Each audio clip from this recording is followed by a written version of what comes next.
Ellen Powell's sex discrimination case. We're joined by David Sanford, Chairman, Executive Board Member at Sanford Hiler Kimpel. And David, first of all, welcome to the show. You were actually in the room when the verdict was announced, right? Were you surprised? I didn't really have a surprised reaction. I wasn't in the trial throughout the trial, so I didn't see how the evidence came in.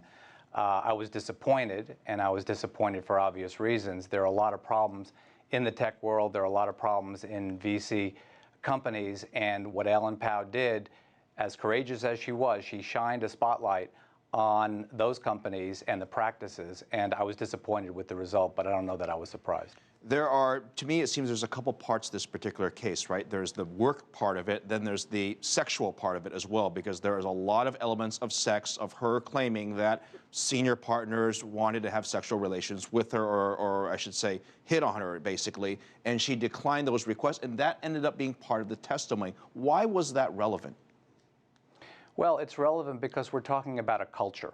And when you bring a gender discrimination case, you're not just bringing a case often about pay or promotion or hiring or firing.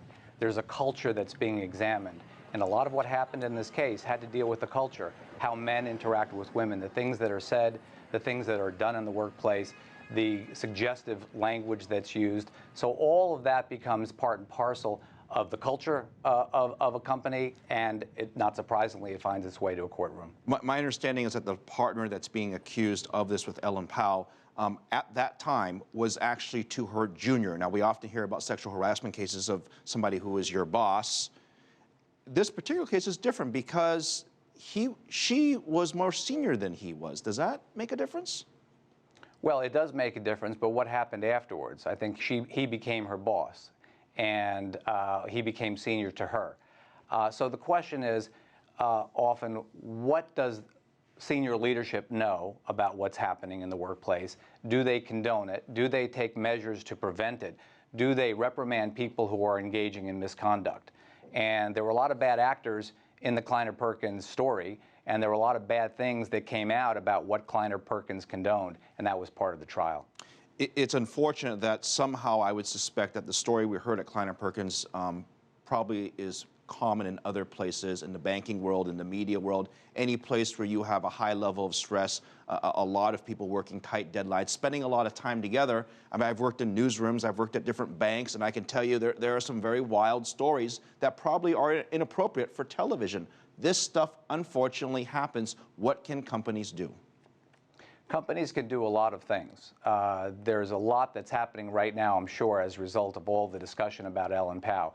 Companies can hire outside consultants to give them advice as to what their HR practices are, what their pay and promotion practices are. They can do pay equity studies. They can re-examine their employee manuals. They can re-examine their HR practices and the training programs that they give to their employees. A lot of evidence came out at this trial about what didn't happen at Kleiner, and that was as illustrative as what did happen.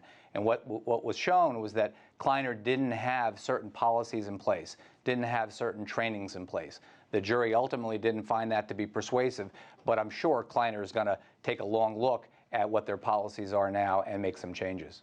There's two parts of that. There's the sexual part, then there's the retaliation part of it. Let me just quickly go through the sexual part of it first.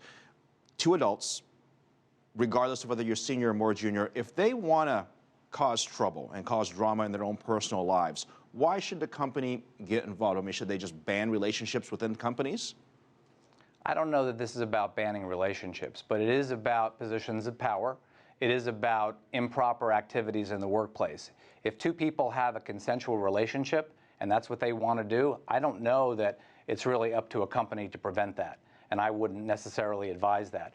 But when you have power relationships at stake and positions of power being misused, that's where a lot of the legal activity comes in. I have a firm that specializes in gender discrimination and discrimination generally around the country, and we hear from women all over the country about problems similar to what Ellen Pao experienced. What Ellen Pao experienced and the trial about her experiences really resonate with women. We've had a lot of people contact us just in the last 2 weeks, because of what's happening with the Ellen Pao trial, saying that they experienced similar things. So if you're giving advice, which you are right now, to pro bono advice to our viewers, for those women who feel that maybe they were discriminated against, what recourse do they have? Because isn't it a bit of a tough situation to run up to your HR department and say, hey, by the way, this is what happened to me? I mean, not everyone's going to feel comfortable talking about that.